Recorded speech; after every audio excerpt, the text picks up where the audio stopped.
But I went down like a week before the assassination.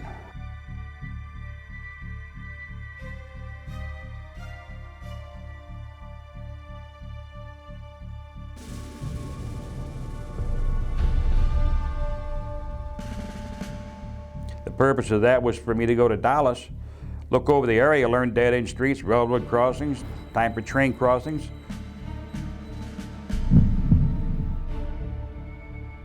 They already knew the regular motorcade route that he would be taking. The President's car is now turning onto Elm Street, and it will be only a matter of minutes before he arrives at the trademark. I said, well, the spot I like best is up on the grassy knoll behind that stockade fence. He says, why there? I said, I got the railroad yard for cover. At 100 feet, I'm talking about we're shooting now from the grassy knoll down to the highway to the street there. We're talking roughly 30, 35 yards. We're only talking 100 feet. This is like shooting fish in a barrel.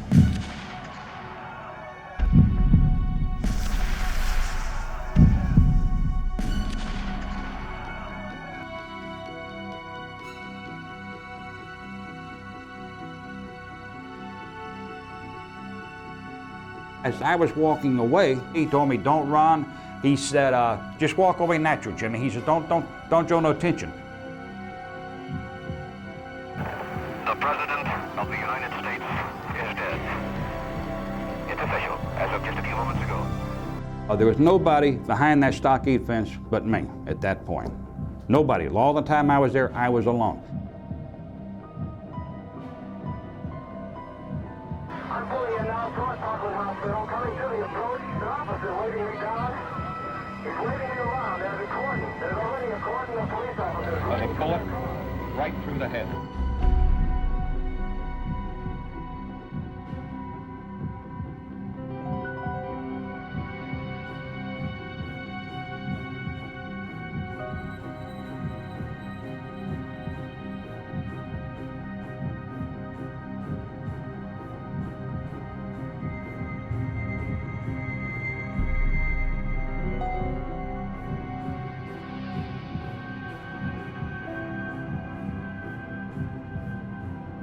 I didn't shoot anybody, sir. I haven't been told what I'm here for. Do you have a lawyer?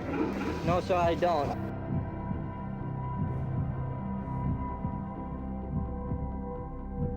No, they're taking me in because of the fact that I live in the Soviet Union. I'm just a patsy. There's the man with a gun.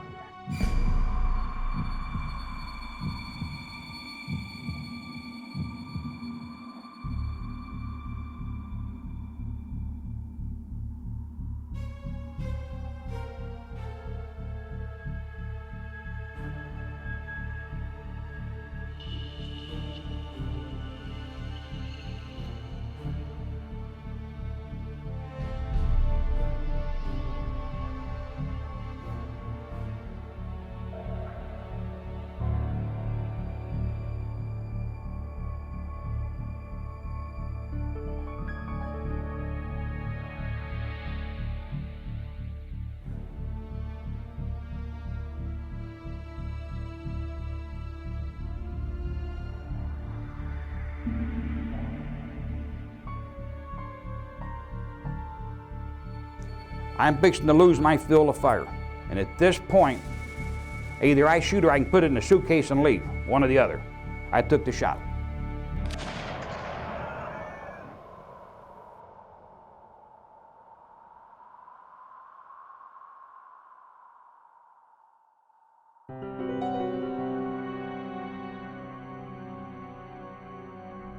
What is your real name? My real name is James Sutton. And you were born when? I was born January 24th, 1942 in Alabama. And if you find my birth certificate, it will plainly state deceased at birth. How was that arranged? I have no idea, but I was trying to get a birth certificate for my own records, and they could not locate one at first. And the lawyer in Alabama went through everything, went to the Capitol, and when he got through, he found that 3 months later, I had a birth certificate in there that says deceased at birth. Now, can the mob do something like that, or is that the government? That's only the government. Mob knows a lot of things, they got ways to get things done, but when it comes into this kind of stuff, that's out of their category. I'm gonna tell you, when it comes to government and underhanded work, the mob, they're kindergarten. They're kindergarten. I might upset a lot of people in the family saying that, but they're kindergarten when it comes to working with the government.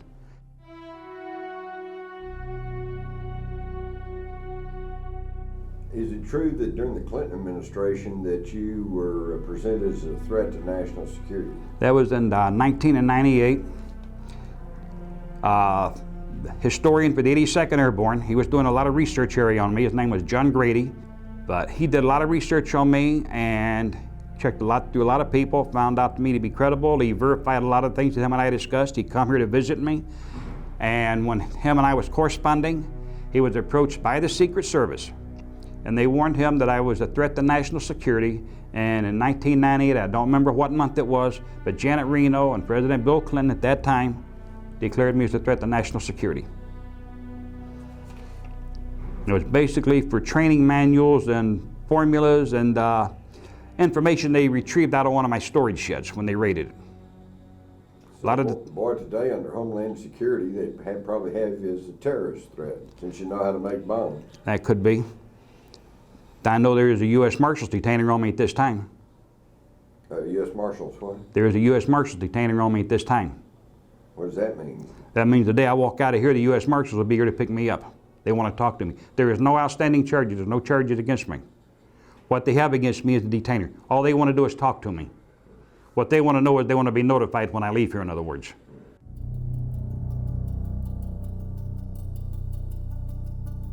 When Joe West first originally contacted me here at Stateville Prison, I was on a visit. The counselor came in the visiting room where I was at and stated that she wanted me to come out and make a phone call. I told him, you have 3 minutes to convince me why I should talk to you.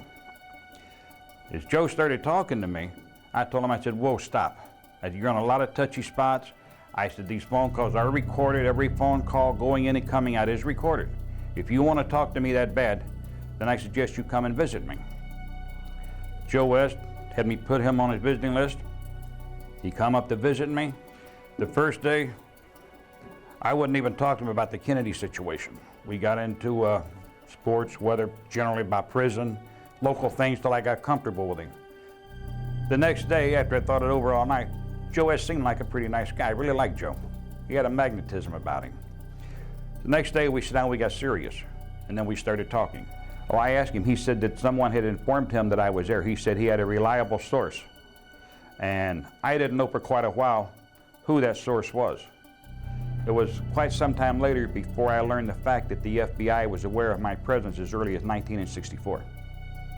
Because I never knew that anyone ever knew about me. But Zach Sheldon, from what I understand, and I'm only quoting this from hearsay, that Zach was the one that stated and gave me to Joe West the information on me, that I was in Dealey Plaza. Well, the whole thing is, like with Joe West died. He passed away never knowing that I was one of 2 shooters there in Dealey Plaza that day. Joe West never knew I was on the grassy knoll. Joe West had the case in court. He wanted to exhume John F. Kennedy's body. And that's what he was fighting for. And at this point, when I talked to Joe West, I explained to him that John F. Kennedy had been hit in the head with a mercury round, a special load. At this point, I explained to him, he can use this in the courts to have the body exhumed because there would still be traces of mercury, because the traces of mercury do not disappear. It'll always be there. And so this is what Joe West wanted to go back with more evidence and use this to get Kennedy's body exhumed, to look for traces of mercury. And the court had accepted his case? The court had accepted his case. But with his death, the case died.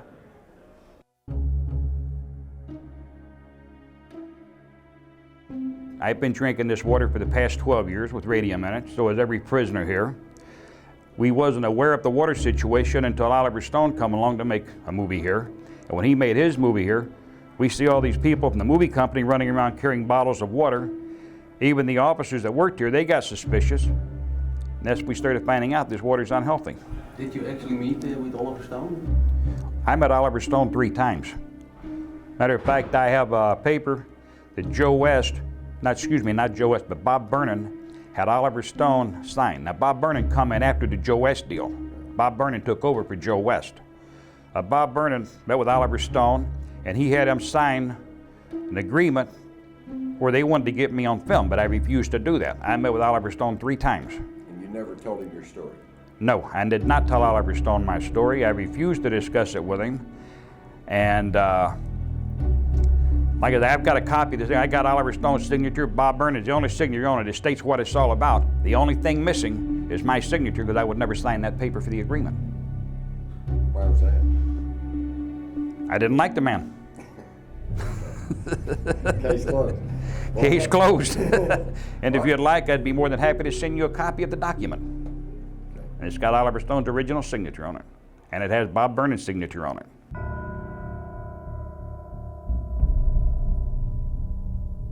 The first time that I knew about anything being planned on Kennedy, I'd heard a lot of rumors that nobody liked Kennedy. They wanted to kill Kennedy. They wanted to assassinate him.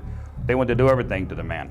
Let every nation know, whether it wishes us well or ill, that we shall pay any price, bear any burden, meet any hardship, support any friend, oppose any foe, to assure the survival and the success of liberty. I was upset with him over the Bay of Pigs, but I never paid any attention to any of this at first, because, you know, everybody talks. Somebody gets mad at somebody, and right away, and I'm going to take this guy out, I'm going to take that person out, woo, woo, woo, woo, you know, a lot of barking, junkyard dogs barking, you know. But I was sitting in the Harlow Grill that evening, playing the pinball machine, not the flipper kind, the kind with numbers where you gamble on and you put about $10 in to play a game.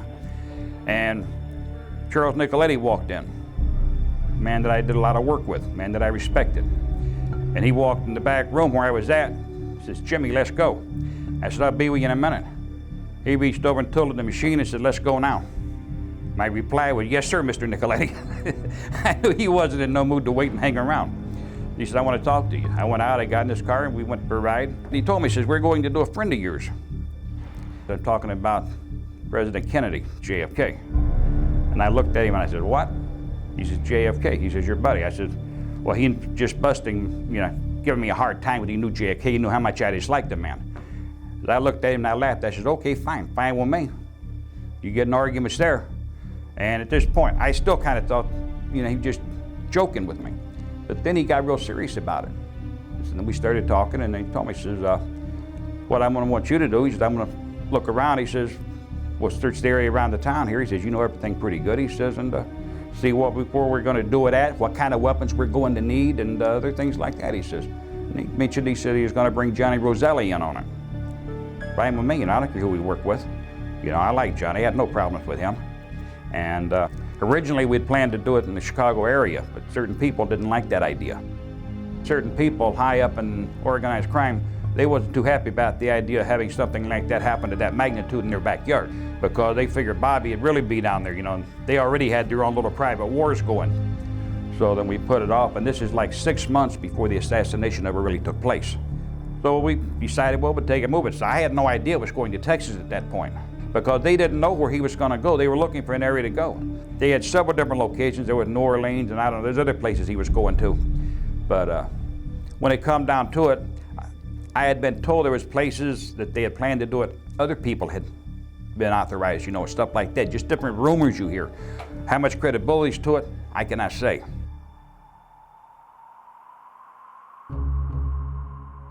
And describe the car. The car was a '63 Chevy two-door Burgundy, Chevy Impala. With the special compartments. Oh, we had special, yeah, we had the special compartment, the dash. We had the back seats, you could take that off, pull the bottom part out, then you raise the back up, snap it off the little clamps, take that out. We had the springs removed in the, behind the seat there by it. And we had little racks welded in there so we could mount weapons in there. Okay, so now you got your weapons, you got your loads, you got your car. How did it come together after that? Well, just before I left, final instructions was, Chuck told me, he said, "I want you to leave first thing in the morning." He says, "And I don't want you driving at night." He said, "I want you on the highway with a lot of traffic during daytime where nobody pays any attention to you." Let's go back. Give me a date or approximate date. I don't remember the approximate date, but I went down like a week before the assassination. I want to say I was in the Dallas area 5 days before the assassination took place. And what was the purpose of that? The purpose of that was for me to go to Dallas, look over the area, learn dead-end streets, railroad crossings, time for train crossings. They already knew the regular motorcade route that he would be taking, and they had already looked that over, and they wanted to see if there's any better places, and a lot of people had already decided on. I'm not the one that chose Dealey Plaza, but I was told to look it over very close and look and see if I thought there's any other place better. And I did the whole area from the route they had. All the way through, I had Lee Harvey Oswald with me. Did you call anybody when you got to Dallas? I made 2 telephone calls when I got there. I called Charles Nicoletti, told him that I was on the scene and where I was at in case he had to reach me. I turned around and made another phone call. I called David Atlee Phillips. I had a number to call. The call was put through to David Phillips, and he was notified where I was at, because I had not told him in advance that I was going to Dallas, Texas, because he always had to know where I was at because he was my controller. CIA purposes, special operations, or something that might be needed done. We always stayed in contact. We had numbers to call. He said, thank you, and let it go at that. We didn't have any great discussion on the phone. I told him where I was at, the location, and through David Atlee Phillips is the only way that Lee Harvey Oswald could have known where I was at. I was staying at the Lamplighter Inn right there in Mesquite, Texas. And then the next thing you knew, Lee Harvey Oswald showed The up. following morning, Lee Harvey Oswald was there.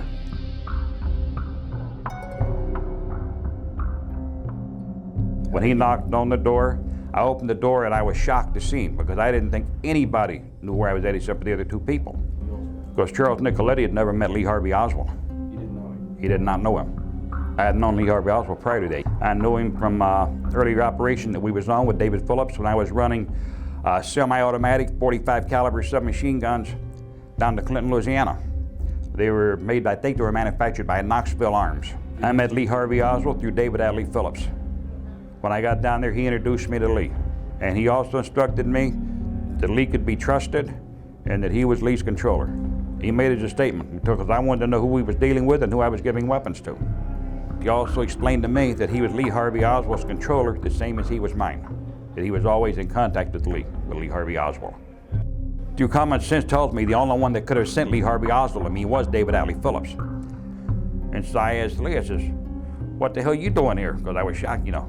He said, I was advised to drop by and spend some time with you and see if I could help you out.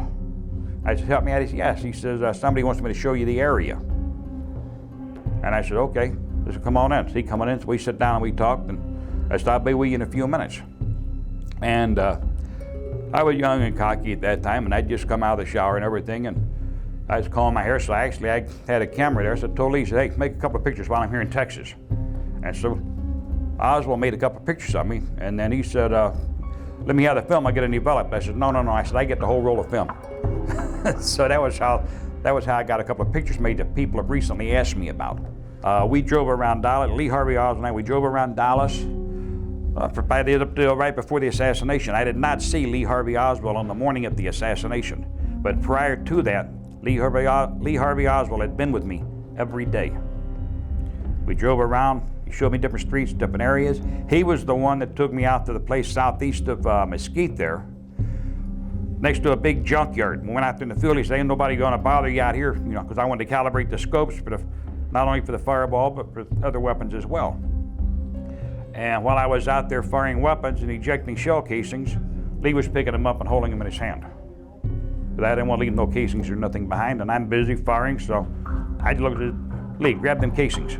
And that's what he did. He picked them and he held on to them until we got released. I calibrated my scopes, set things up, put the stuff back in the car, and we got back in. We went riding around, and I wanted to know the railroad crossings. I wanted to wait and see what time trains come through. I want to know if there's any passengers, if there was freight trains, they stopped, the track's going to be blocked, intersection's going to be blocked, dead-end streets, construction work, where every intersection was at, where all the lights were at, how long the lights were, they stayed red.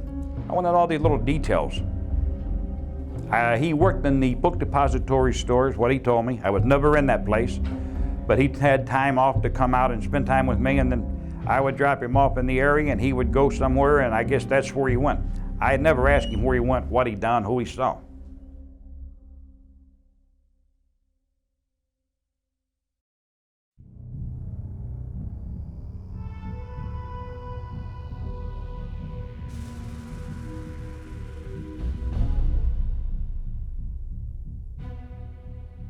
The world will never know true facts of what occurred, my motives. The people that had so much to gain and had such an ulterior motive for putting me in a position I'm in will never let the true facts come above board to the world. Now, these people are in very high positions, Jack? Yes.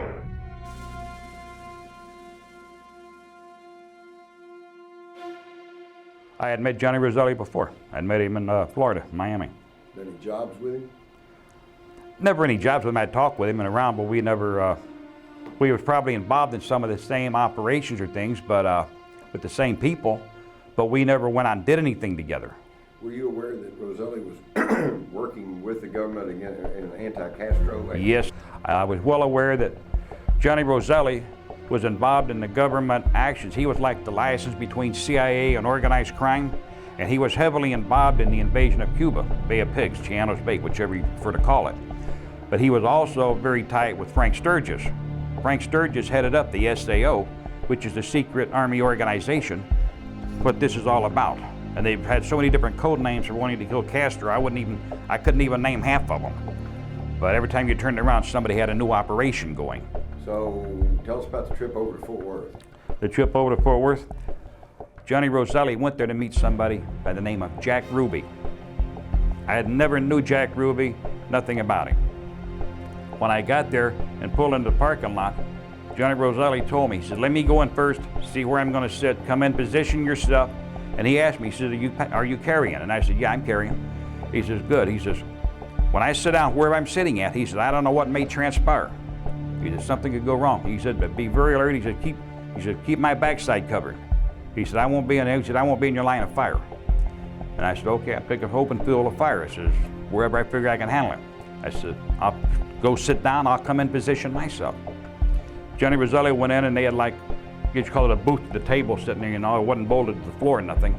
But he sat down in that, and I went in shortly right behind him. I positioned myself at the counter, ordered a cup of coffee, was served, and sit there. And then I sit there and I watched until a short, stocky-built man come in, walked over, Johnny got up, they shook hands, they sit down, they talked for a couple of minutes. I seen him take like a half size, like a legal envelope, but only half that size, out of his jacket, and he pushed it across the table to Johnny Roselli. He got up, they shook hands, this man left, Johnny waited maybe 2 minutes. Johnny looked at me, I got up, I walked out of the restaurant, made sure the area's clear, nobody outside in the parking lot. I went over, got in the car, started up, I pulled up by the door, Johnny Roselli walked out, got in the car, and we drove away. Did you ask him, or did you find out in some way what was in the envelope? On the way back to Dallas, Johnny and me was riding down the road. He didn't open the envelope right away. We got almost, I think it's Arlington. It's about halfway there. I'm saying halfway. It could be less one way or the other. Been a long time for me. But we was right about Arlington. And Johnny opened the envelope up, started taking stuff out and looking at it. Excuse me. He's looking at it, I'm noticing over, I'm watching over while I'm driving. And he's got these little black wallets, like half-sided, like identification wallets. And he opened them up, and there's identification plates on them, and there's badges on them.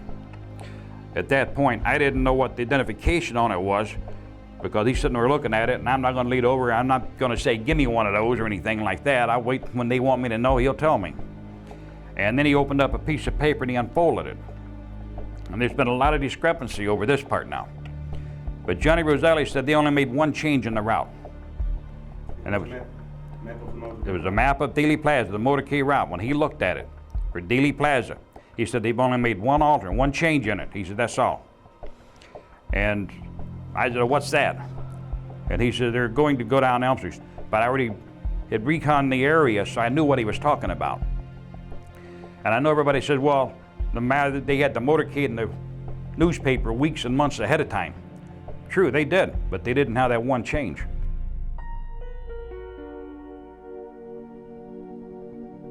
How did Roselli get to Dallas? At that point, Roselli, he mentioned to me, Johnny Roselli, we was on the way to Fort Worth, and I asked him, when did you get in? He said, I got in this morning. He said, I got in early this morning. He said, I hadn't been here a couple hours.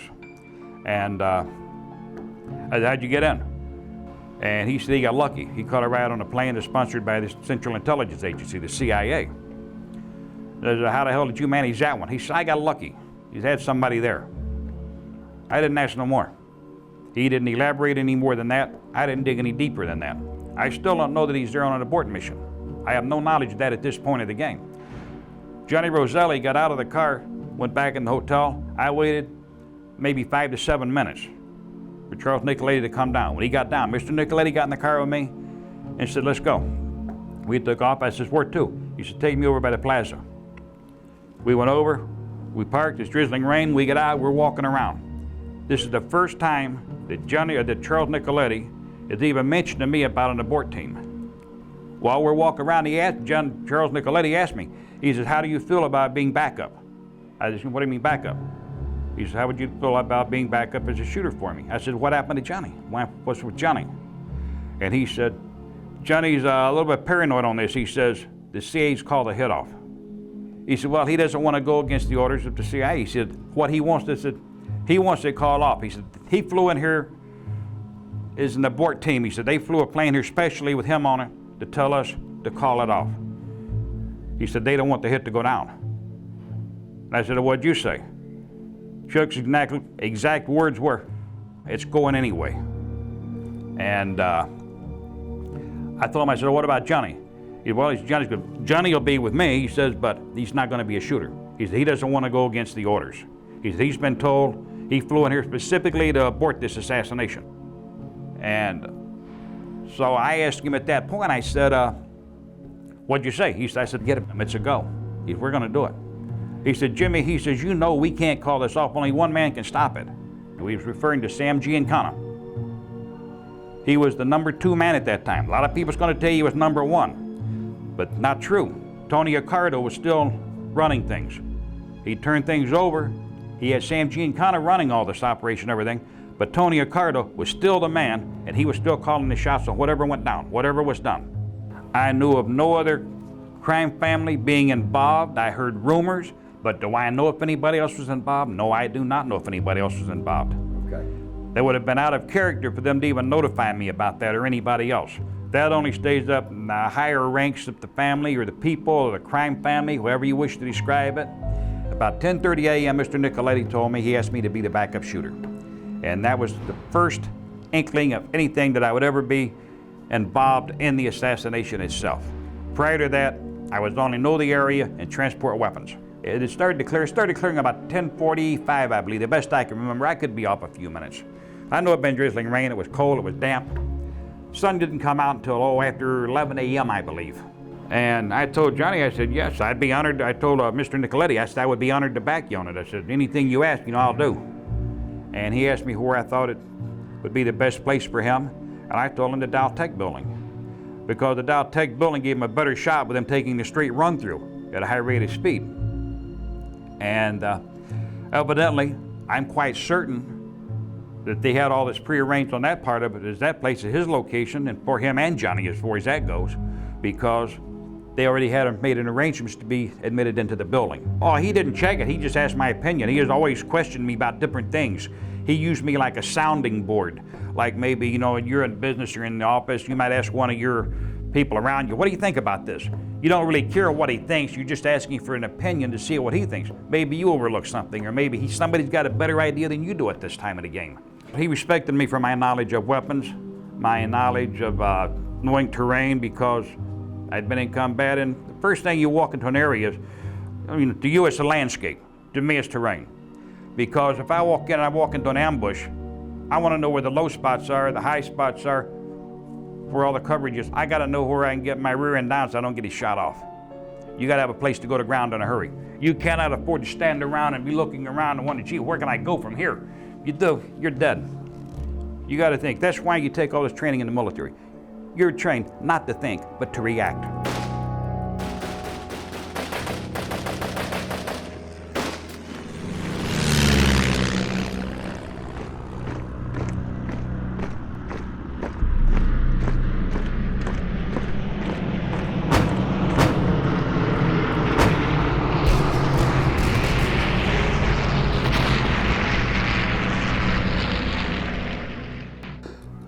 Mr. Nicoletti asked me, he said, if you back me up, Jimmy, he says, where do you think would be the best spot for you? And I said, well, the spot I like best is up on the grassy knoll behind that stockade fence. He says, why there? I said, I got the railroad yard for cover. I said, in my clothes, I can turn my jacket inside out. I said, it's plaid on the inside. It looks like railroad workers. Somebody out there wearing a flannel shirt. Nobody's going to pay no attention to me. I said, I can go over there. I can walk around a piece of chalk, walk up and down by boxcars, cross the railroad tracks, look at things. I'd just be another worker. Nobody'd even look at me. And he said, okay. He says, what weapon are you going to use over there? And I told him, Chuck, I said, well, what's the situation? Chuck said, we're going for a headshot now. I said, this I understand. I realize this. He said, you're not going to fire unless it becomes a necessity. He says, if I miss, he said, then it's going to be up to you. He said, but you don't fire. He said, unless I miss. He said, it's going to be your call at that point. He said, so you got to be very alert on this. And I told him, don't worry about me. I said, I got it, boss. And he said, what are you going to use? I said, I'm going to use the fireball. And he looked at me and says, why? Why the fireball? Now the fireball, for people who don't know what a fireball is, it's like a cut-down rifle. It's actually basically this long. The weapon was well ahead of its time. This was one of the prototypes the agency had got a hold of that had been manufactured by Remington. Now a lot of people are going to tell you that this particular weapon was not available at that time, but this weapon was available. It didn't go on sale until a few years later. But this weapon had been manufactured as early as 1961. We had a lot of trouble with barrel blowing up on it, used too big a round on it or something, overloads in it. A lot of problems with it, but they finally reinforced the barrel. We got it where it worked pretty good. And Chuck asked me, he says, why the fireball? He said, you've only got one shot, because the Remington Fireball 222 is a single shot bolt action pistol. And you can mount a scope on it. So, well, if I'm gonna wait until you're through, I said, I'm only gonna get one shot anyway, so it don't really matter. I said, because I'll never get a chance for a second shot if I wait until the last possible moment. He said, okay. He said, it's your call. Where'd you get hold of a prototype weapon like the XP-100? It was given to me by David Phillips. I'd received this maybe a year prior, 8 months, year prior to the assassination. The gun had been used twice before on assassinations, but nobody like a president or nothing. But it was good for using. You want to get into a close place area or somewhere, somebody might say, well, why use a pistol? Well, anybody that knows their weapons, this particular piece of sub is very accurate, it's up to 100 yards. At 100 feet, I'm talking about we're shooting now from the grassy knoll down to the highway to the street there, we're talking roughly 30, 35 yards.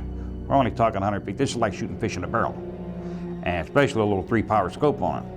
But the weapon had been used before, but you could put it in a briefcase, you could walk anywhere with it, nobody pay any attention to it. The case that I had set up, I had a little loading press inside for it, in case I had to manufacture anything. I had a little holder for all the special rounds that were in it. Everything was packed in foam rubber inside. The case was watertight, waterproof. What'd the case look like? The case was black. It was like an oversized briefcase, basically speaking. And handle on a little metal flaps on it, for locking it up. You could lock the case, but I wasn't concerned about locking it. But the thing is, you could take it, you could go anywhere you look like a businessman with it. And I felt that was the best weapon to go with. And so Mr. Nicoletti agreed with me on it. He said, okay, it's your call, Jimmy.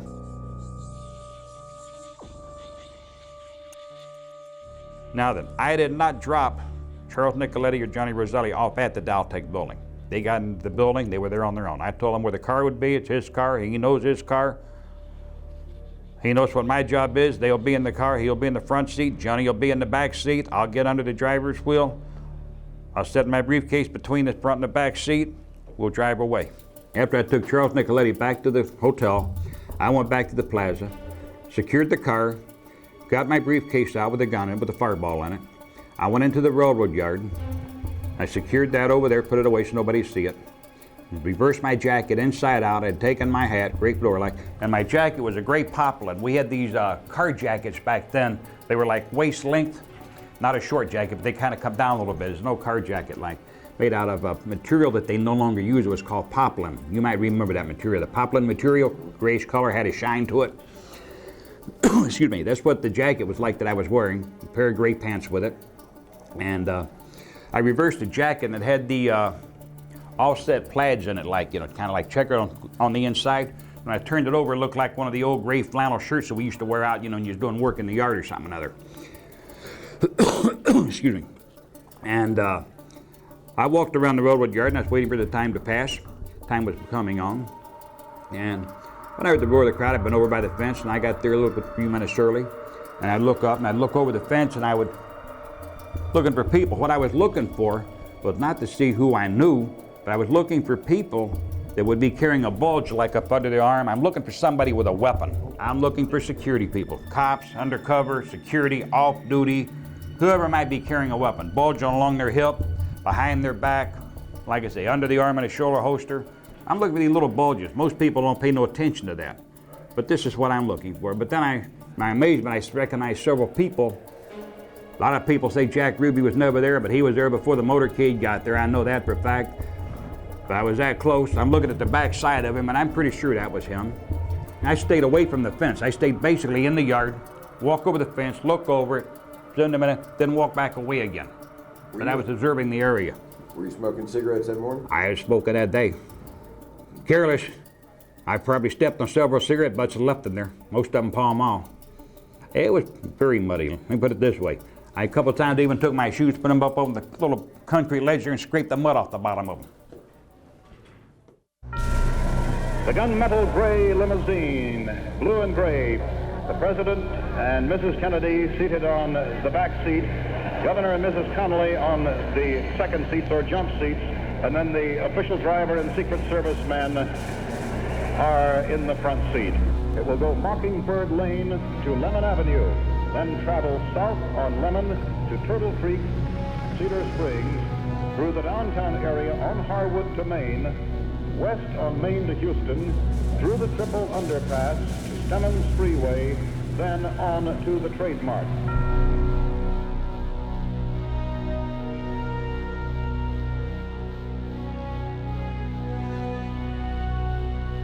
The President's car is now turning onto Elm Street, and it will be only a matter of minutes before he arrives at the Trademark.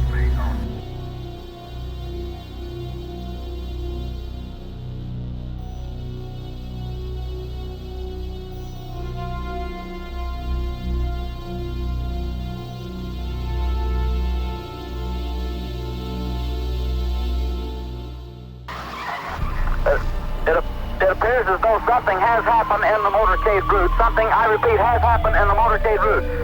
There's numerous people running up the hill alongside Elm Street. Stand by just a moment, please. Put me on, Phil. Put me on. The motorcade is coming by here. The presidential car coming up now. We know it's the presidential car. You can see Mrs. Kennedy's pink suit. There's a Secret Service man, spread eagle, over the top of the car. We understand Governor and Mrs. Connolly are in the car with President and Mrs. Kennedy. We can't see who has been hit, if anybody's been hit, but apparently something is wrong here. Something is terribly wrong. I'm in behind the motorcade, trying to follow them. It looks as though they're going to Parkland Hospital. And just now we've received reports here at Parkland that Governor Connolly was shot in the upper left chest, and the first unconfirmed reports say the president was hit in the head. That's an unconfirmed report that the president was hit in the head. A priest has been ordered. Emergency supplies of blood also being rushed to the hospital.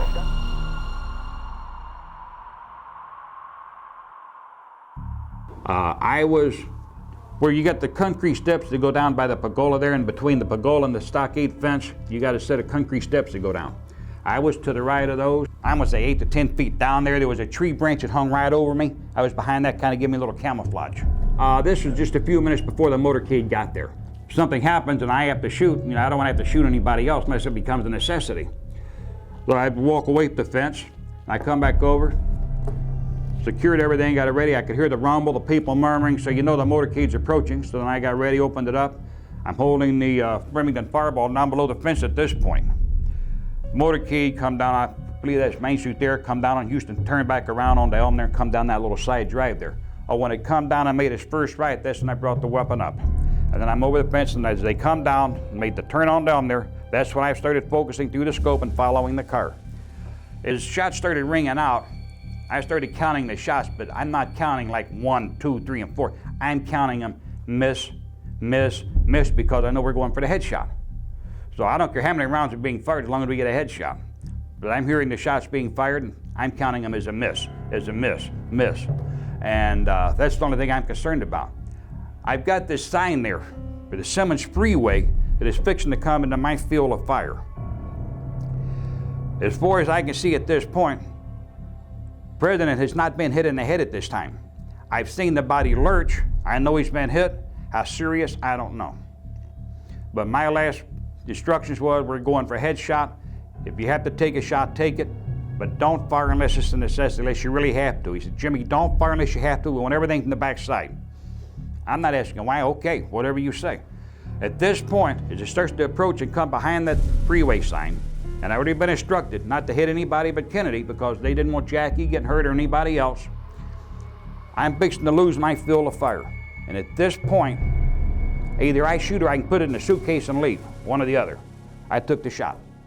I fired one shot only. Well, I was aiming for his right eye, which to me is the left side of his head looking head on. But for him, it would be his right eye. And once I pull the trigger, I'm right in on it, and it's almost like looking 6 feet away through the scope. As I squeezed, take off my round, his head moved forward, I missed, and I coming right along the temple, just right behind the eye. No, all right, well, I'm not sure because I can't see the penetration. I know I hit him right here. I know I hit behind the eye, somewhere within a half-inch diameter right there, say. What I believe is this, and I got my ratings as marksman. I'm a good shooter, always was. And I'm not bragging on myself, don't get me wrong, but that's what got me my start with David Phillips because of something that I did in the service, and I made a mark there, and it's on record and it's recorded for headshots for what I did and the things that I did. But anyway, to make a long story short, as I was preparing to squeeze off my round, Kennedy's head moved forward just as I squeezed. It was already in process, the head started forward. To me, what I believe is, and I did not see, let me clear the fact now, I never saw Mr. Nicoletti shoot Kennedy, but I know he was the man in the Dow Tech building, the man supposed to be doing the shooting. Therefore, the head started forward. As far as I'm concerned, Mr. Nicoletti hit him at that point. As I squeezed off my round, the head started forward, I hit him and blew the head backwards. I didn't hit the rear, the exit blew out. Partially, most of it on his right side, I guess, back there where the section come right out, part of the back of the skull.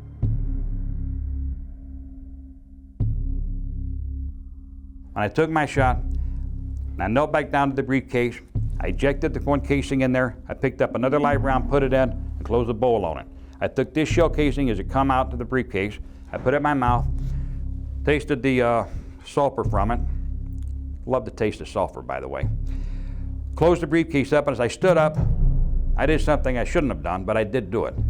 I took the shell casing, I bit down on it. I took it out and I looked at it, and I set it on the stockade fence. And there was an indentation from my teeth on the shell casing, on the ridge, by the orifice. And I left it sitting on the stockade fence there. You gotta understand, when you're young, you're cocky, everything is indestructible to you, you know. Nothing can go wrong. And you gotta be a strong believer in all that. I mean, you know, you're infallible. Chuck, Mr. Nicoletti would laugh at me when I do things like that, and hey, say calling card, trait, whatever you want to do. He used to laugh at me over it. He told me, Jimmy, just you do the job, you do it and forget about it. Oh, if he would have known I did that in the Dealey Plaza, right now he's probably turning over in his grave for me doing something that stupid. Jimmy, I'm sure you're aware that they have found two 22 shell casings. I've heard that. Have you got any speculation, any idea where a second 222 shell casing is? I have no idea whatsoever. I fired one shot only. I ejected the shell casing. Mine was a Remington cartridge, manufactured prior to 1963. I bit it, I set it on the stockade fence. I had no empty shell casings for a 222 with me at all. This shell casing, by the way, was found not in the exact spot where you left it, a little bit further at the other side of the fence. Well, I look at it this way. Whoever was searching, somebody up there looking, anybody could have looked at it, they could have thrown it over there, somebody could have stepped on it. Maybe somebody didn't want it found, who knows? They didn't want to carry anything away from there in case they got stopped. Maybe they just stepped on it, buried it in the ground. I don't really know. I know where I put it. That's all I know. Was there anyone in your vicinity? There was nobody behind that stockade fence but me at that point. Nobody. All the time I was there, I was alone. But in front of the fence, The two people that I was mostly concerned about was a couple of guys wearing suits. They were up there on top of the grassy knoll there, and they were a little ways in front, maybe 15, 20 feet away, whatever, you know. I did not know who they were. They're between the fence and the sidewalk, between me and the motorcade. They're on top, they're at the top of the knoll there.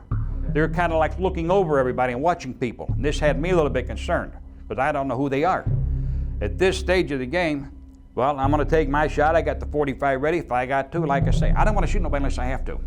At this point, and I've checked them, the shoulder holsters, the backside, I saw no bulges. As far as I knew, they wasn't packing.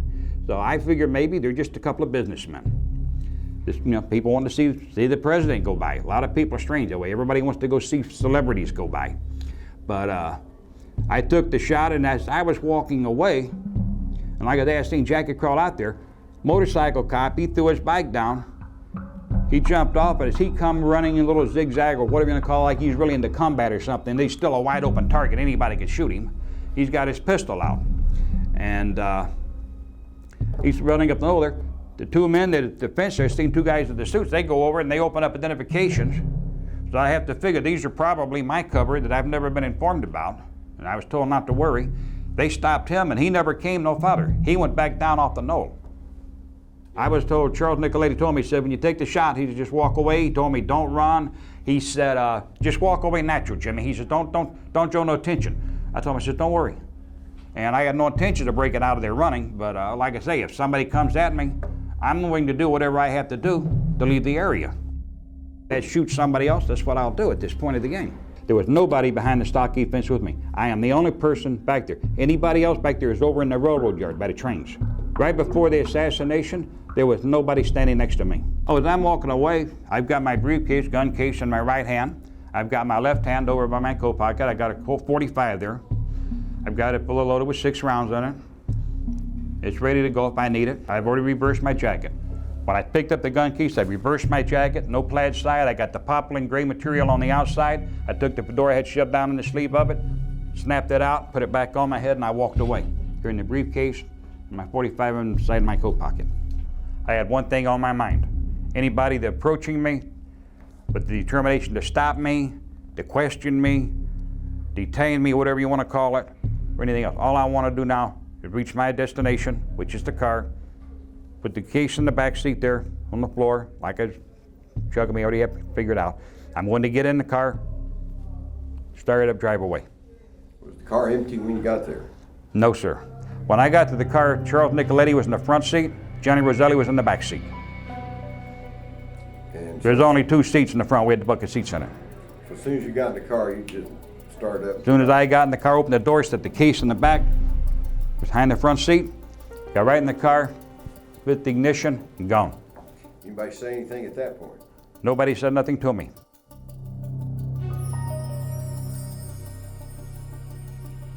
The only thing that was said to me was, Mr. Nicoletti asked me, he says, Jimmy, don't you think you overreacted? I said, what do you mean? He said, do you think you fired too fast? And I told him, I said, I was fixing to lose my field of fire. Either I shoot then or I put it in a brief, put it in my gun case and I leave. I said, I had one choice. I said, at this point, you told me we were going for a headshot. There's been no headshot. I said, I'm just following my orders. I said, I didn't want to explain to you why I didn't shoot. And that was the end of it.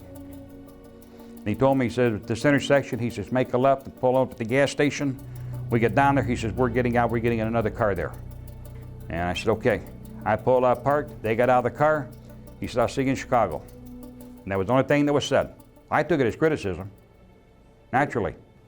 The only thing was he asked me if I thought I overreacted.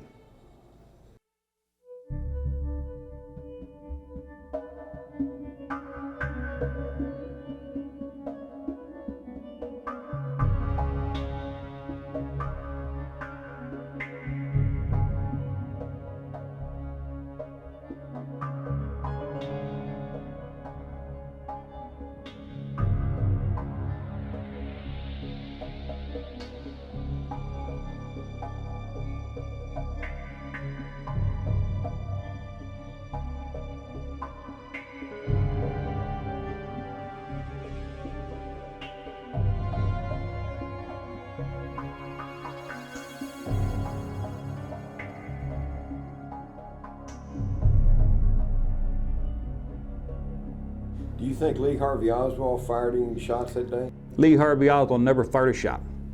And if anybody knows what a parapet test is, and we have actual court documents on where Lee Harvey Oswald was given a parapet test by the Dallas Police Department, and on this document it plainly states, deceased J.D. Tippit, deceased John F. Kennedy, suspect Lee Harvey Oswald. And they took a parapet test, his face, his hand, his arm, I guess the side of his neck, and the only trace of any nitrates from powder burns or powder suspicions was in the palm of his hand. And anybody that goes to a firing range that fires weapons knows if you fire a .38 revolver or any type of revolver, the blow by it is going to come back across this part of your hand and your wrist. The only reason he had those nitrates in the palm of his hand is he was holding spent shell casings when I calibrated the scope. Well, what the situation is about, nobody has told me anything except that I'm accused of murdering a policeman. I know nothing more than that, and I do request for someone to come forward to give me a legal assistance. Did you kill the president? No, I've not been charged with that. In fact, nobody has said that to me yet. The first thing I heard about it was when the newspaper reporters in the hall asked me that question. You have been. Nobody said what? Sir? You have been. Nobody said what? Okay, my hand here. But Lee Harvey Oswald, it's like they say, that's a court document. And I don't believe anybody rigged that one up. I work in that building. Were you in the building at the time? Naturally, if I work in that building, yes, sir. Back up, man. Did you shoot the president? No, they're taking me in because of the fact that I lived in the Soviet Union. Did you shoot the president? I lived in the Soviet Union. I'm just a patsy. Tippit killing is not related to the murder of Kennedy, if you want to get right down to it. The Tippit killing is related to Oswald, because Oswald was the one that was supposed to die, not Tippit. Tippit is one of these people that just stopped the wrong person, that got caught in the wrong place. And when he went to ask a party something, and you've got an officer in Round Lake Beach by the name of when he goes out and gives his tours and he talks, he tells people how careful they have to be, these young recruits, because you never know who you're stopping. Somebody should have given that talk to J.D. Tippit, because he stopped the wrong party and got him killed. The party that killed J.D. Tippit, they wasn't there to kill J.D. Tippit. They had parked a little ways from Oswald's boarding house. They went down there to kill Oswald. They wanted to kill Oswald. They didn't want to make a big spectacle out of it. They wanted to silence him at that point of the game, before anybody can get to him. But I guess, I don't know if Lee got spooked or whatever it was, but then he went to the theater, and he knew where he was going when he left there, because he was supposed to meet the controller there, which is David Atlee Phillips. He was the one that's supposed to be at the theater, as far as I understand. The party that shot J.D. Tippit was someone else that had been brought in. I'm not sure where he came from. I didn't even know this party was on location. But after that, I'm already back at the hotel. When the party comes up, somebody knocks on my door. I picked up my .45, walked over the door, pulled a little curtain back. I kind of look out the door to see who's there. And I see this party standing there that I recognize, that I know. And I opened the door, and my executive says, "What the hell are you doing here?" He said, "I had to stop by, I got a problem." I said, "You got a problem?" And I'm looking at him, you know. I'm still trying to register. How does he even know I'm here? Nobody knows I'm here, you know. This is getting to be a habit, like everybody knows Jimmy's in town. And he said, I had to burn a cop. And I said, "Well, you done what you had to do." He said, "I missed Oswald." And I said, "Well, what are you doing here? You burn a cop." He said, "You want to take this and get rid of it?" I said, "Hell no, that's yours. You take it and get rid of it. You just shot a cop. I don't want his weapon. Don't you get rid of it. That's yours. Don't get out of here." Somebody knocks on my door at this point, I'm ready to start shooting again, you know. And he said, "Okay," and he said something or other. I don't remember exactly what it was, and he went out, he got in his vehicle, and he took off. I don't even know what he was driving, because as soon as he walked out that door, I closed the door and pulled the curtain back. Yeah, I don't want to know anybody. I don't want to know anything whatsoever. You're not naming this party. No, I'm not naming this party. What is the reason for that? What is the reason for it? Well, I don't know if he's still alive or not, but late as 1991, when I caught this case, I know for a fact the party was still alive and in good health, okay? But, you know, it has, you know, he didn't shoot Kennedy, he shot a cop. You know, everybody wants a cop killer, okay? But this guy's gone, I don't know who he is. I mean, I know who he is, but I'm not gonna tell nobody who he is. He's gone, that's out of there. I have no idea where he's at. I don't wanna know where he's at. All I understand is this: a party that I know that come by my motel room told me he had to burn a cop. The cop he burned was J.D. Tippit. that was the only cop killed in Dallas that day. So they had to be the one that he burned.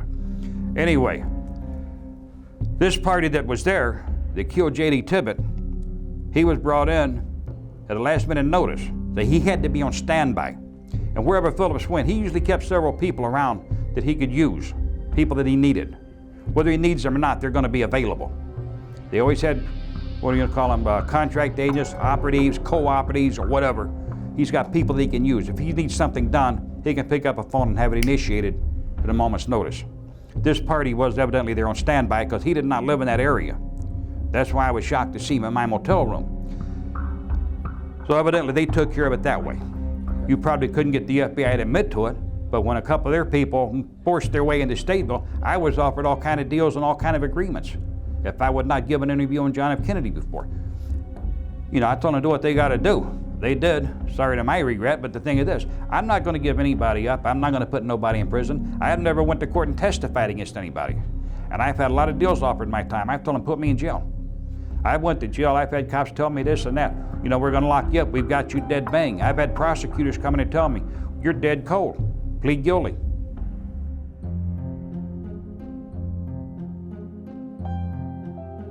From what I'm looking at here, looks like part of the flap on the side is missing.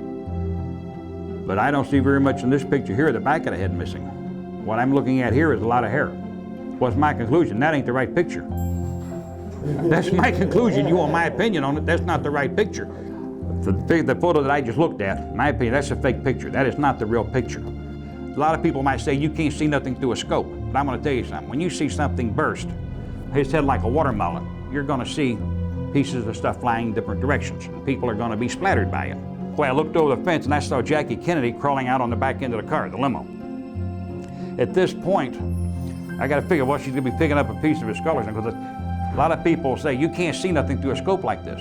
But what you're going to see is like, and I saw it, the head explode. I saw the backside come out. I seen whoop range, or whatever you want to call it, tissue, hair, the whole thing going everywhere, just a spray. And if anybody displeased, just go out and shoot somebody and look through a scope while you're doing it and watch. I think one of the agents, probably one of the Secret Service agents, riding on the back of the car. I am only assuming that I would say they probably got splattered because there was stuff everywhere. But one of the other things I want to point out about Remington 222 Fireball, it's a high velocity pistol.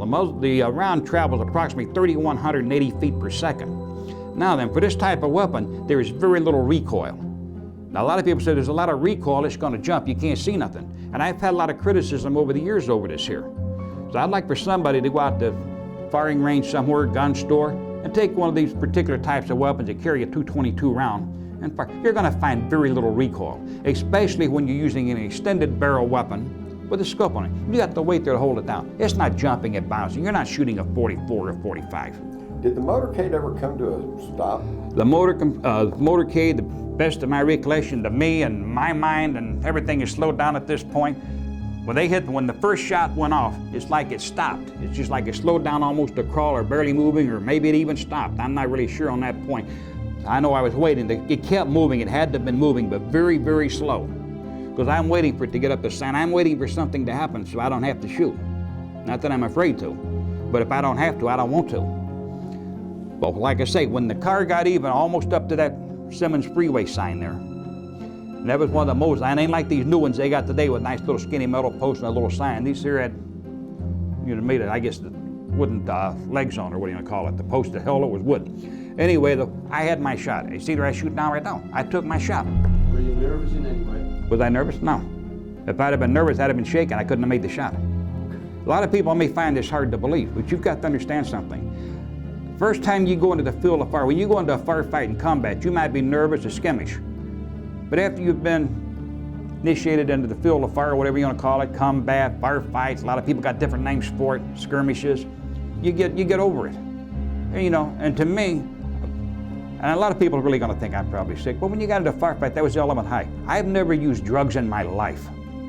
A firefight to me, being in the service, that was one of the greatest things there was. It was the ultimate high. And at this point, when you're stalking down somebody, and this particularly, they stopped me from hunting animals altogether. When I was young, I used to love to go shoot deer, rabbit, squirrel, whatever I could get, pheasant. But after you went into the jungles and you've hunted man and you've stalked a man down and you've hunted a man down on equal terms where he can kill you, you have no desire to go shoot a defenseless animal.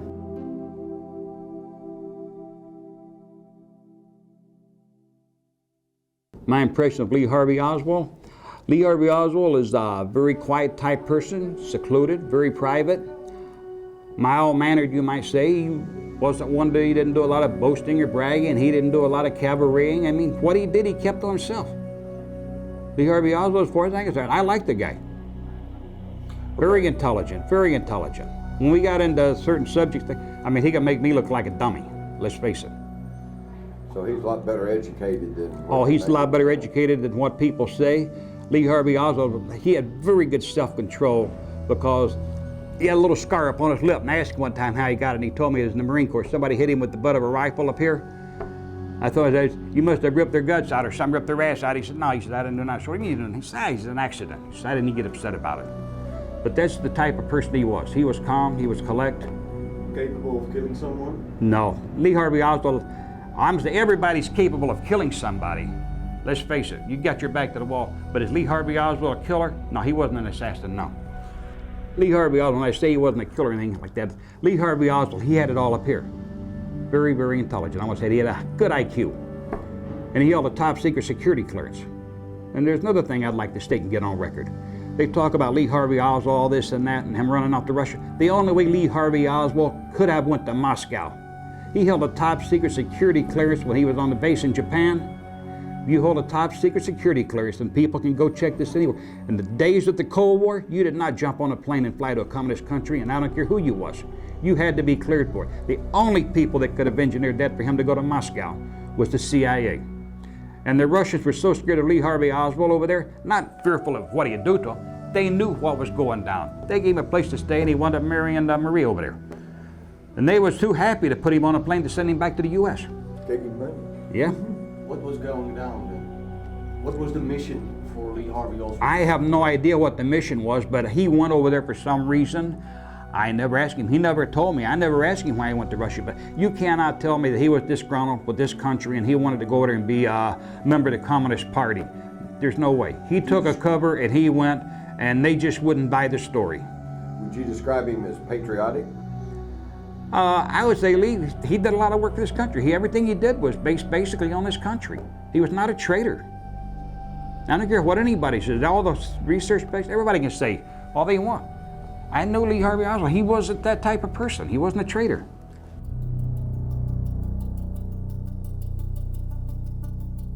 I went into my room. When I got in the room, Zita went in, sat down, relaxed, got a drink of water, stripped all my clothes off, went in, took me a shower. Come out of the shower, I took some wax that I'd brought along for this particular purpose. And if anybody wants to try this, it can be pretty painful. But I knew that I would have redstone on me here and on the side of my face from firing the weapon and across my hand and wrist. Took hot wax and I poured it on myself and let it cool so it cut into the pores on the side of my face. And after a few minutes, I peeled it off, which would remove all the nitrates from any gunpowder. I went back into the shower and showered again, then showered, finished up with a good cold one, because it felt like I was kind of on fire and burning. When I got out of the shower, dried off, then I put a lotion over everything to cool the burning sensation, and then I got dressed. Once it got dark, I went out to the car. Nobody was around. Make sure everybody was inside doing whatever they're doing in their motel rooms. Opened the trunk up. I took the weapon out of the trunk. And when I'd gotten out of the car earlier, I'd taken the briefcase, the gun case with my fireball in. I already taken that into the hotel. I went inside, had one weapon I took in, cleaned it, got it ready to put back in the car. I waited till after midnight. I went back out to the vehicle, got in, pulled the back seat out, took the top part off the back, put the gun case, the gun back in the rack, the rifle. I secured my fireball, put the gun case in there, closed everything back up, and went back in the hotel. I went to sleep. I got up the next morning at first light, went down the road. There is a restaurant down the road, there a little ways off on the right-hand side as you're coming back east. Restaurant, coffee shop not too far from there, maybe a mile and a half down the road, something like that anyway, best I can remember. I stopped there, had me some coffee, breakfast, got in the car and I left. I drove back to the southern part of Illinois. When I got to the southern part of Illinois, it was starting to get dusk, getting late. Pulled off at a motel there. As you got back in Illinois, I can't remember the name of it. I remember it was like a blue and white one. I want to say Southern something another, like a truck stop, a lot of trucks there. I went in, got a room, and I stayed overnight there. The next morning, I went out, got in the car, proceeded to Chicago.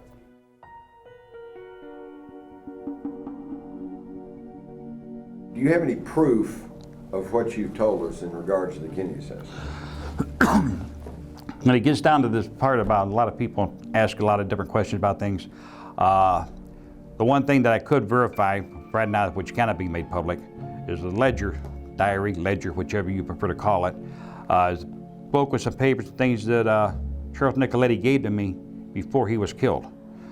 Things got pretty active here. Sam Giancana was the first one to be killed, and that was in '75. And I'm not sure, maybe September. It was '75. Go there. He was killed. And the night he was killed, Johnny Roselli was in town. But I saw Johnny Roselli at the airport. And when Johnny Roselli come in, we didn't talk or anything. I was there to pick somebody else up that come in on that flight just by coincidence. And I was picking up a party that I did a lot of work for, collecting money and things. But anyway, I seen Johnny. We just nodded at each other. He had another man with him.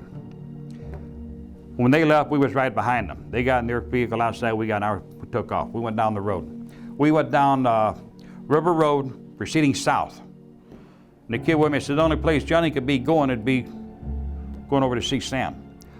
Fifth Avenue on River Road there in Belmont, they had a place they called the Blue Horizon. Johnny pulled in there momentarily, let the guy with him out. Whoever this guy was, he wasn't going to Sam's house because Sam didn't like a lot of people coming to his house, and if he didn't know him, they wasn't going to get in anyway.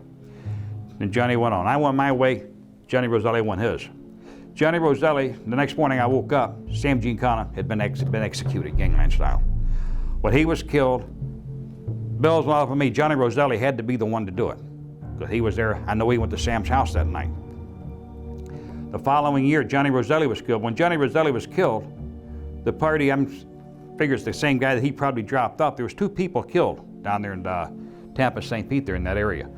That was got rid of at the same time. One was Johnny Roselli, the other one, another party unknown, whoever it was. I don't remember the name of him now, but evidently it was a friend of his that had traveled to Chicago with him. I figured he knew something and somebody took him out too, because they knew that Johnny Roselli, what he had done, okay? This guy, he might have told this guy knew, they got rid of him. And when it comes down to it, the crime family did not have Sam Giancana killed. I don't know who killed him except for Johnny Roselli there, but I believe that the government ordered the contract killing on Sam Giancana. I believe the government is the one that killed Johnny Roselli to shut him up so he couldn't talk. All of this was about the time of the House Select Committee on Assassination? All of it, yes. So The following year. that was the tie-in? Pardon me? Roselli, Definitely. Giancana? But anybody that knew Sam Giancana, they knew Sam Giancana would have never talked. He'd have went to jail. He'd have kept his mouth shut. He would not talk. The following year, Johnny Roselli, he got killed. That silenced him. And then March 29th, this is the night that Charles Nicoletti was killed. And he was supposed to go testify before some committee. And he was killed at the Golden Horns right there in Melrose Park there on North Avenue and Manheim Road, the Golden Horns restaurant. And I thought at first maybe somebody in the family had hit him because we knew there was trouble. And right before his death, he'd given me this package and told me, he said, this is my life insurance. He said, if I need it, I want you to have it, you can always get to it. He said, and if anything happens to me, he says, you might need it someday. So what he gave me was, I took it and I went out, got me some cheesecloth, I wrapped the little package up and I put it in a little metal box. I went out and I dug a hole and I buried it. Put it away and covered it all up. So about a week and a half later, Chuck was killed. After he was killed, right after that, maybe another week, 10 days later, so I walk out of the club. It's a nice night out, so I walk down to the corner and the car's coming down off the side street onto Lake Street. Well, it comes up just like, rocking for a Hollywood stop, comes up the stop sign and stops, hits the brakes and kind of rocks back. I step back up on the crib so I don't get run over. I'm thinking nothing about it, just nonchalantly, The next thing I know is somebody sticks something out the window and I got sprayed in the face. And I hit the ground. I don't even remember falling down. When I come to, I was strapped up, tied up, blindfolded, and I went through a pretty severe torture test. And all this here has been verified also. What they wanted the ledger. They never got it. When they got through with me, my legs were still taped together, my arms and wrists were still taped behind my back. They threw me out of a car out there in Elmhurst. People found me, they called the cops up, police come out there. Some of them recognized me. Everybody in town, as long as I've been missing, everybody figured I was dead. When they threw you out of the car, do you think they thought you were dead? Oh, they thought I was dead, definitely. Otherwise, they'd have never left me alive. That's why I've always blamed the FBI for it. Because the family or the CIA, they would have a couple of holes in the back of my head and 4 or 5 inside the mouth through the palate, gangland execution style. These people, they didn't do that. When evidently they figured I was dead, they didn't even bother to untape me, nothing. I was still naked. They threw me out of the car in the nude. Ankles still taped, hands behind my back, everything still taped up. And they never got the ledger. It's still missing. Not missing, I know where it is. And let me clarify one thing. Nobody in the world knows where that is but me. It's right here. Nobody else can ever take them to it. Still your insurance policy. It's still it. And if I die, all those secrets in that book go to my grave with now, me. what's all in that little package? There's a little box, It's right? a little box, little package inside cheesecloth, inside a metal box. What's in there? What is in there? In this side, this ledger, what they want. I got a few other things in there, but what they want is this ledger, because it's got just about basically every murder that was carried out in the Chicagoland area. It's got dates, it's got names, figures of money, different things, reasons why, people who ordered it. Anything in there about the JFK hit? You've got, there's a couple little lines in there. It's got JFK down, it's got the date on it. Basically, that's it.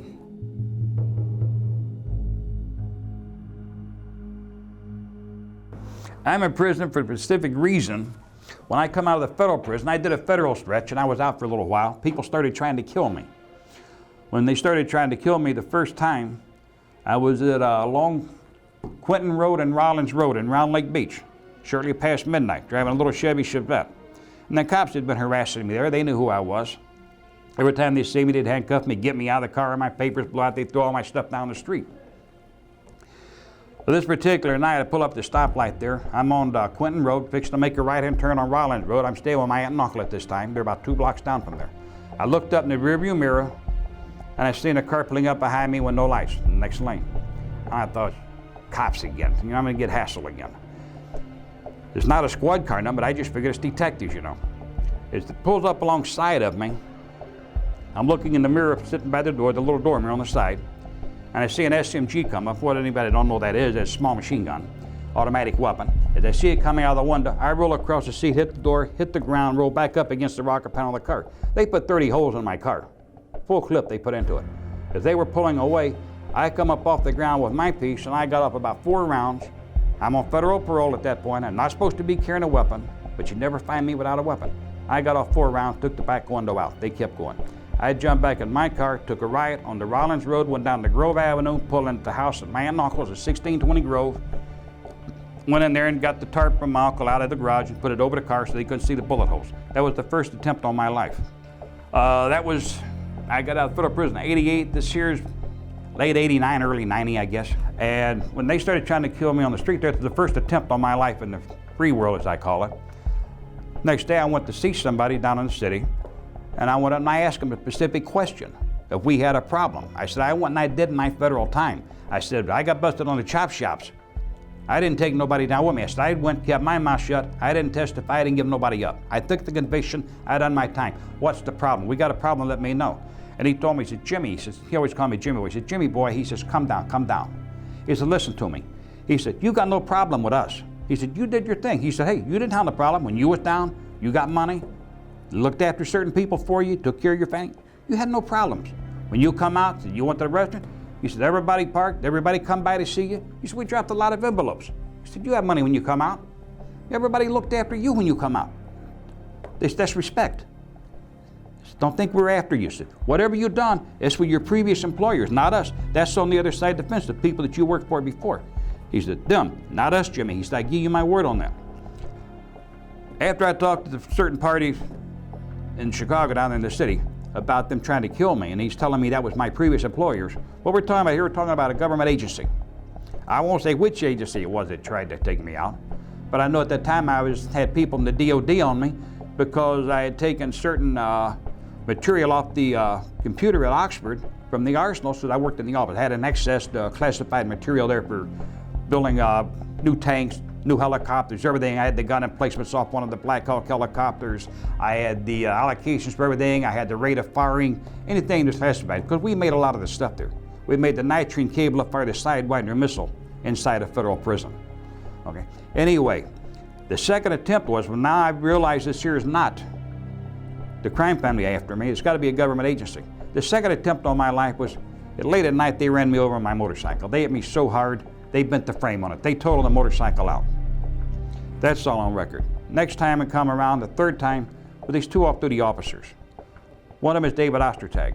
They will never admit they had a contract on my life, and I want to say one thing. I got no hard feelings against either one of these officers, even though they tried to kill me. I don't take this anything personal. I take it they were doing a job. They were doing what they was paid to do. They just blew it. But the thing is this, I'm here because somebody opened up on my partner and me.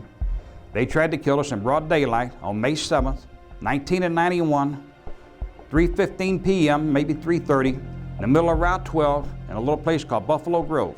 We're between Quentin Road and Long Grove Road on Route 12. They forced us off the road. When they forced us off the road, they say it was a high-speed chase. It really wasn't a high-speed chase. They spotted me at a gas station. I didn't even see them. I paid for the gas, got in the car. My partner, David Morley, he was driving. As we pulled out from there, they got in behind us. As they got up alongside of us, he started to hit the gas to go. And I told him, now hold it, pull it over. We don't run from nobody. And my exact was, we don't run, pull it over. We'll deal with it. They cut us off like he pulled into like a part of a driveway. It was gravel, a little fast. He hit the brakes, we slid into a little tree. The tree we hit wasn't any bigger than my arm. I threw the door open on the right-hand side to exit the car. This was a leased car. As I threw the door open to exit, they drove their car, which is a white unmarked car, into the side of our car. When I seen the front of the car coming at the door, I jerked my leg back up off the ground so I wouldn't get it cut off and they were broken, and dug my head, and when they hit the door hit me and knocked me back into the car. I bounced off the dash, and at that point, they opened fire. My partner, David Morley, very good man. He saved my life on several occasions in the free world. His left hand is paralyzed. He'd been shot up a couple times before in shootouts. He can't use his left hand. At this point, he's leaning down, fumbling under the seat of the car, looking for his gun, looking for a 9mm. And I'm yelling, get out, get out, get out. And to me, it seemed like it's taking forever. When he got the 9, he put it up under his arm. He's got to close his arm, reach across, open the door to exit. This is only a few seconds, but it seemed like a lifetime to me. We come out of the car. When he come out, he took the first shot. David Ostertag went down. At this point, when I come out, there was no need for me to even shoot. The other officer, Bittner, I didn't know they were cops at that time, neither did my partner. We had no idea they were police officers. He crawled up under the car, and he was screaming, I guess, they're going to kill us both, they're going to kill us both. David Ostertag was already down. I grabbed the AK-47 out of the car, had it in the back seat. I'd went and picked that up out of the storage shed for the simple reason I'd had a meeting prior to those people, and somebody had poked me in the chest, and I just knocked them down and stomped on them a couple times and told them, don't ever threaten me to tell me you're going to trunk me. If you do it first, and then come and tell me that you done it. I went and told David, I said, we got problems. I went and got the AK-47 out, got the ammo can out. I had a 30-round clip in the AK-47. This is all in the law books. The ammo can had 520 rounds of ammo in it. David Ostertag can tell you how many rounds we had for the 9mm, the clips, all the loose rounds. I went into a little swamp. Took them several hours to get me out. The AK-47 tractor spring, it broke, it wouldn't fire. A lot of people around, a lot of people. We had traffic backed up from the shooting incident there all the way to Wisconsin and all the way to the city of Chicago. So if who opened fire first? They opened fire first. And they're in an unmarked car? Unmarked car. Plain clothes? Plain clothes. They had a windbreaker on. They were wearing a badge on their gun belt underneath the windbreaker jacket, sitting in a car. They were shooting from inside the car. David Ostertag had exited, coming around shooting when David Morley dropped him. Did they ever say you were under arrest, or? No. Did they yell police officers? Nobody identified nothing. I mean, the shooting started.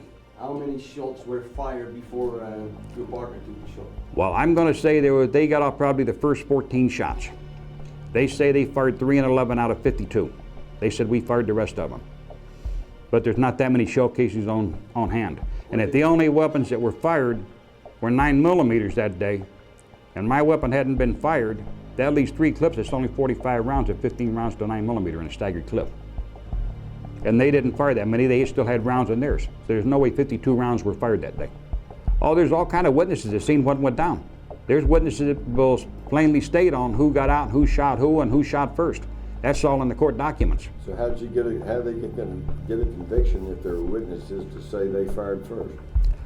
That was very simple. We were tried in Lake County, Illinois. It didn't take them long to convict us. Everybody on the jury was related to a cop. You don't shoot a cop and walk away. You shoot a cop, it don't matter if it's self-defense or not. I had witnesses that come there to testify on my behalf, and that was irrelevant, and they were not permitted to testify. My own aunt was not permitted to testify at my trial. As far as I'm concerned, it's a frame. That bill was self-defense, over and out. And I didn't even shoot nobody.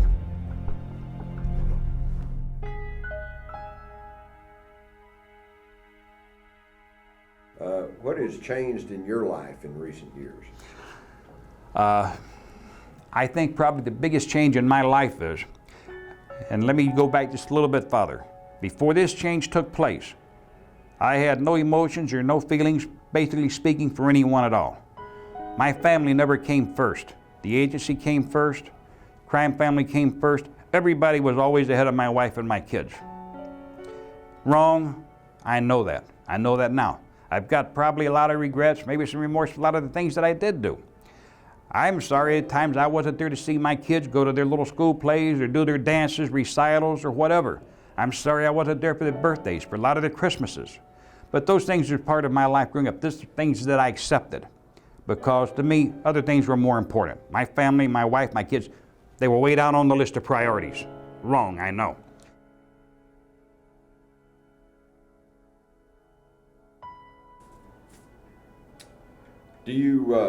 Are you remorseful about shooting Kennedy?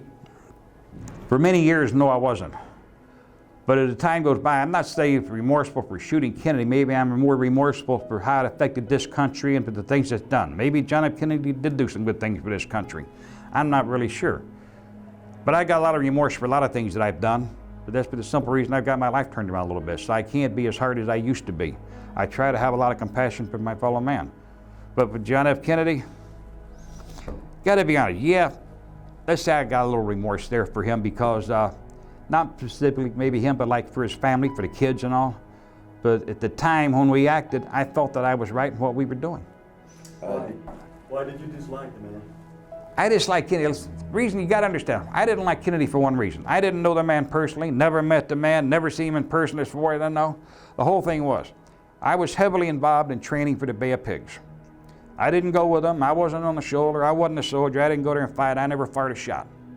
I trained them in setting up demolitions, making bombs, weapons, ambushes. We call them MAs, mechanical ambushes, firing weapons, trained them in weapons trade, and some hand-to-hand combat. What I did wasn't all that important. But you get to know guys. You work with them all day. You're out there at the fire of the night. You sleep out there in the wilderness. You know, you live together for a while. They get trained. They go away. If I'd have had my choice, I'd have went with them. Luckily, I didn't. But when they went there and they got slaughtered, got arrested, put in prison all their lives, tortured, killed, it was a mess. All because Kennedy, and we had all kind of firepower sitting out there waiting. We gotta had some good airplanes there. They shafted them bad. Kennedy wouldn't do it. He got scared. He wouldn't go for it. When I say Kennedy got scared, he was scared of Khrushchev, Russia and them. But the whole thing was this. That's one of those things. They called it off. It was a no-go. They had no support. They went in. They got their ass shot off. So you felt like Kennedy had betrayed him? Oh, Kennedy betrayed. I felt like he really betrayed me, even though he didn't even know who I was. But he betrayed the operation itself. And this was a government-sanctioned operation without a doubt. And when this happened, and then later I found out that a lot of the people that we had trained that were supposed to have been there, they were put on I want to call it a banana boat, like a freighter. And these people, they were trucked around. There's several hundred men on this freighter. And they're giving them like a 5-day joyride around the Gulf of Mexico instead of taking them over there to fight. And these guys, these Cubans, I mean, they were dedicated. They were dedicated where these were, well, when you get down to it, what's a patriot, what's a terrorist? The Cuban that have been terrorists, that's the patriots, okay? A patriot and a terrorist, the only difference is what side of the fence you're on. Everybody's fighting for what they believe in. But these Cubans, they were fighters. They wanted to go. And they were very, very upset with the agency and a lot of other people because they didn't make the scene.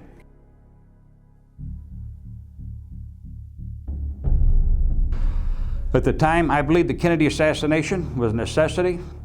The reason it was carried out, the reason it was ordered, in my own belief, is the money people, the power people, they wanted to stay in Southeast Asia.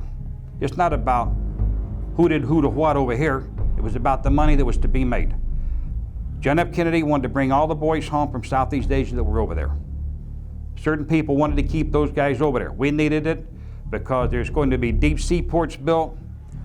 There's going to be the biggest runways in the world built for bombers in different places, in Guam, Okinawa. Southeast Asia is going to be flooded with air bases. We're not talking millions, and we were talking maybe $1 trillion or more. You've got your chemical companies just going to come in. This is the greatest ground there ever was for chemical warfare testing. And to have a war, you need deep sea ports, you need runways, airplanes, manufacturers, tanks, weaponry, ammunition, munitions to be made, bombs to be made. We're talking an all-time economics deal here. Big money. They're sad to say, the rich get rich, the poor get poor. The poor die, the rich got richer.